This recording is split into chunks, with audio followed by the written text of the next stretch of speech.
एक भिखारी था भीखू। उसकी उम्र हो चली थी। वह अकेला था, कोई परिवार या संबंधी नहीं था। बुढ़ापे की चिंता में रोज शाम को भीख के पैसे बचाकर एक पोटली में बांधकर उसे अपनी कोठरी में जमीन के अंदर एक गड्ढे में रख देता था। एक दिन मंदिर से साधुओं की एक टोली जा रही थी। बाबा, भगवान के नाम पर कुछ देते जाओ। अरे नादान, हम तो साधु हैं। हमसे मांगने पर तुझे क्या मिलेगा? अरे बड़ी गर्मी है, प्यास लगी है, यहाँ पानी कहाँ मिलेगा? बाबा, इस एरिया में 2 दिन से पानी नहीं आ रहा। म्युनिसिपालिटी ने पानी बंद कर रखा है। लो, आपको ऐतराज ना हो तो ये ले लो। यहाँ पानी नहीं आ रहा। अगर तुम्हारा पानी मैंने पी लिया तो सोच लो, फिर तुम प्यासे रह जाओगे। कोई बात नहीं बाबा, पानी पिलाना धर्म का काम होवे है। आप पानी पी लो। पानी पीने के बाद भगवान तुम्हारा भला करे। बेटा, एक और चीज चाहिए, दोगे? हाँ हाँ बाबा, बोलो। एक 10 रुपया दे दो। सुनकर भीखू उसे एकटक देखने लगा। क्या हुआ, नहीं दे सकते? चलो कोई बात नहीं। ये लो बाबा। एक साधु ने 10 का नोट लेकर दूसरे साधु के हाथ में रखा। दूसरे ने तीसरे, तीसरे ने चौथे और चौथे ने 5वें के हाथ में वो नोट रखा और फिर उसे भीखू को वापस देकर चले गए। रुपए वापस दे दिए भाई, कुछ समझ नहीं आया।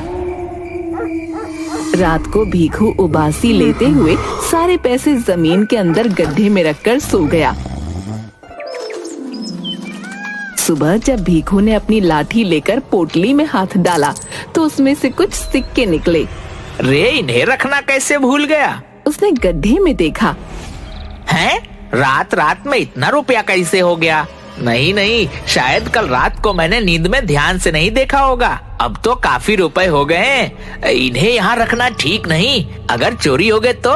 नहीं नहीं, मैं इन्हें सेठ जी के पास रखवा दूंगा। हाँ, यही ठीक रहेगा। राम राम सेठ जी। तू क्यों आया यहाँ? मुंशी जी, इससे पैसे लेकर भगाओ जल्दी से। सेठ जी, अरे सुबह सुबह मनहूसियत फैलाकर दिमाग न खराब कर। ये लो और जाओ यहाँ से, वरना सेठ जी का दिमाग हिल गया ना तो मेरा पूरा दिन खराब हो जाएगा। सेठ जी, मैं तो ये क्या है? ये मेरी खून पसीने की कमाई है। मैंने भीख मांग मांग के 1-1 रुपया बुढ़ापे के लिए जमा किया है। अबे, ये तेरी कमाई है या किसी की चोरी की है? ना ना, ऐसा मत कहिए। चोरी करूंगा तो भगवान मुआफ नहीं करेगा। ठीक है, ये पोटली क्यों लाया यहाँ? सेठ जी, मेरी कोठरी तो खुली पड़ी रहती है। किसी को भी पता चल गया तो चोरी कर लेगा। आप इसे मेरी अमानत समझकर अपने पास रख लो। मुझे जरूरत होगी तो मैं आपसे ले लूंगा। रुपए गिनकर बही खाते में इसके नाम से लिख लो। 100, 200, 500, 1000। सेठ जी, पूरे 1000 हैं। सुन भीखू, इतना रुपए पड़े पड़े रखा रह जाएगा। तू कहे तो इन्हें ब्याज पर चढ़ा दूं, अच्छी रकम मिलेगी। पर सेठ जी। अरे तू फिक्र न कर, मैं सब देख लूंगा। तेरी रकम 6 महीने में दुगनी हो जाएगी। ठीक है सेठ जी, मुझे आप पर पूरा भरोसा है। सब आप पर छोड़ता हूँ। हाँ हाँ, तू चिंता ना कर। राम राम।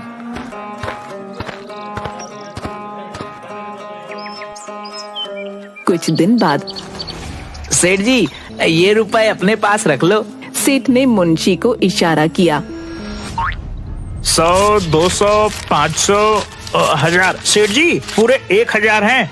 क्या रे, तू तो बड़ा लालची है। ब्याज के लालच में इतनी जल्दी 1000 रुपया फिर ले आया। कितना माल है तेरे पास? इतने ही है सेठ जी। चल ठीक है, इसे भी ब्याज पर चढ़ा देंगे। कुछ दिन बाद भीखू फिर रुपए लेकर आया। 100, 200, 500, 1000। सेठ जी, पूरे 1000 हैं। इसी तरह भीखू थोड़े थोड़े दिनों में सेठ के पास रुपए रखकर जाने लगा। सेठ जी, आज भी पूरे 1000 रुपए देकर गया है। ये इतना रुपया इस भिखारी के पास आ कहाँ से रहा है? पता नहीं। इतना रुपया तो इतनी जल्दी मैं भी नहीं बना पाता। कोई तो राज है मुंशी, पता लगा। इसकी कोई लॉटरी वॉटरी लगी है या कोई खजाना हाथ लगा है? मैं क्या जानूं सेठ जी। कुछ भी हो, इसका भेद पता लगा, नहीं तो मुझसे बुरा कोई नहीं होगा। मुंशी ने सिर लटका लिया। अगले दिन मुंशी सुबह से भीखू का पीछा करने लगा। भीखू अपनी लाठी और पोटली लेकर मंदिर के बाहर बैठ गया और मुंशी एक पेड़ के पीछे खड़ा होकर देखने लगा।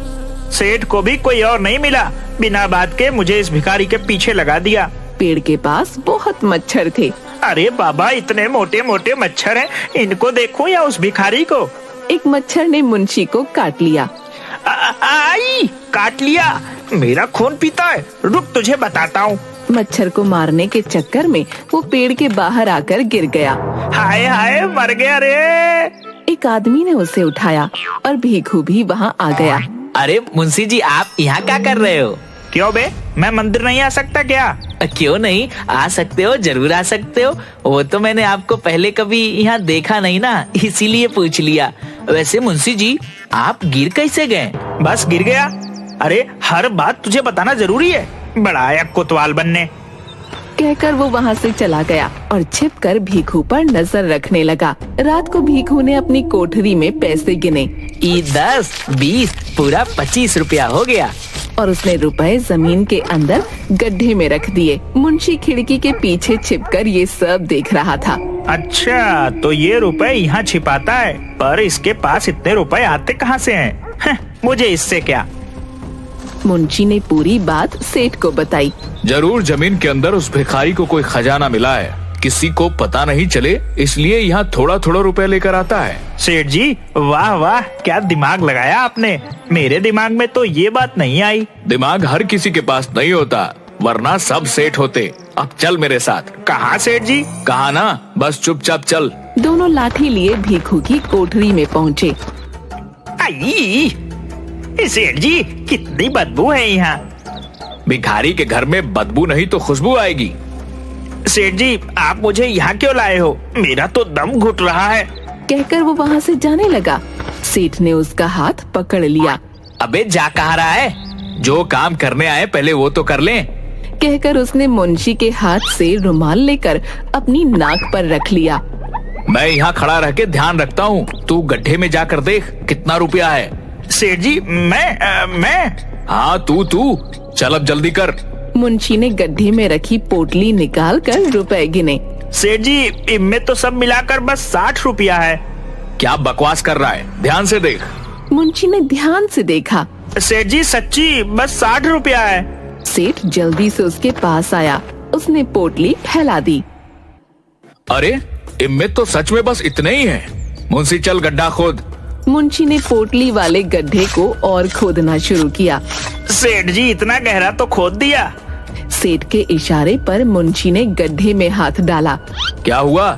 सेठ जी, कुछ तो है, बहुत बड़ा, एकदम मुलायम मुलायम, पर हाथ में नहीं आ रहा। सेठ ने मुंशी को पीछे करके खुद गड्ढे में हाथ डाला।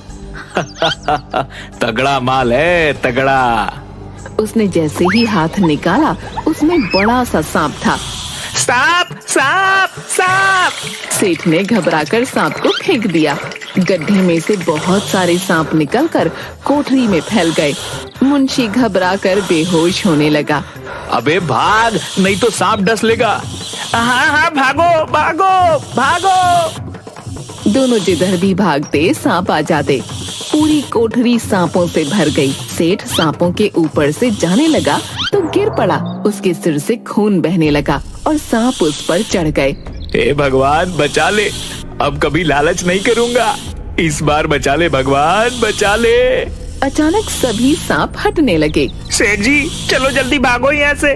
दोनों वहाँ से भागने लगे। चौखट पर सेठ ने पीछे मुड़कर कोठरी के अंदर देखा, सांपों को उसकी तरफ आते हुए। ये देखकर सेठ और मुंशी दोनों वहाँ से भाग गए।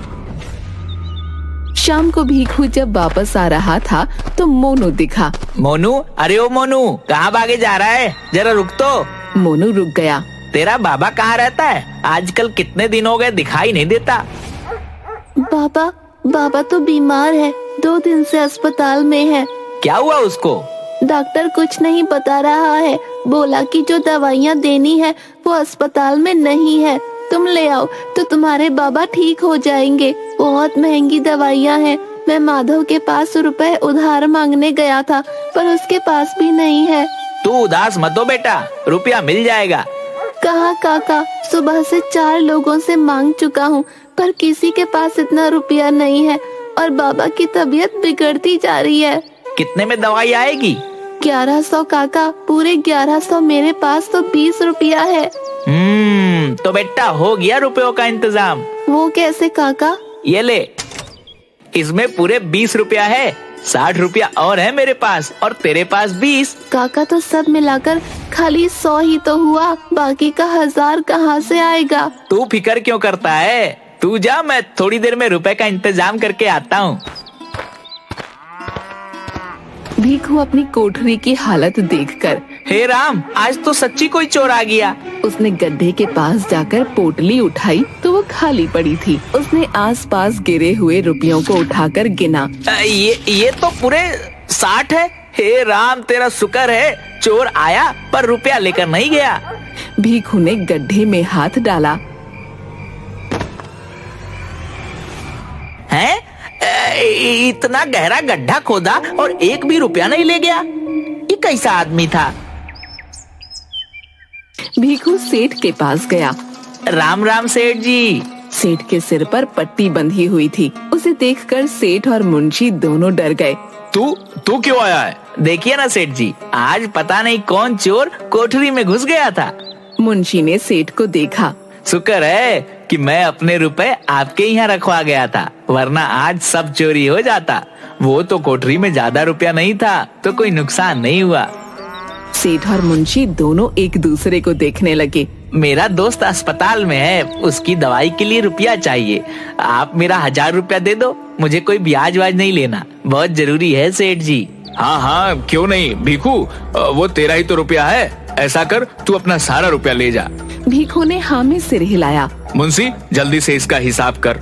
मुंशी रजिस्टर में हिसाब करते हुए, तेरा कुल रुपया 6000 हुआ और 500 ब्याज। 100 रुपया मेरी तरफ से रख लियो, तो कुल रुपया 6600 हो गया। है पर मैंने तो 1000 रुपया ही दिया था, इतने सारे कैसे हो गए? अरे बावले, भूल गया क्या? पिछले 6 महीने से हर महीने 1000 रुपए देकर जा रहा है। ऐसे कोई भूलता है क्या? मैं सच्ची कह रहा हूँ सेठ जी, मैं तो खाली एक बार ही 1000 रुपए देकर गया था। अरे भाई, आज इतनी मुश्किल से जान बची है, तो फिर क्यों आफत कड़ी कर रहा है? मुंशी, इसको हर महीने का हिसाब दिखा।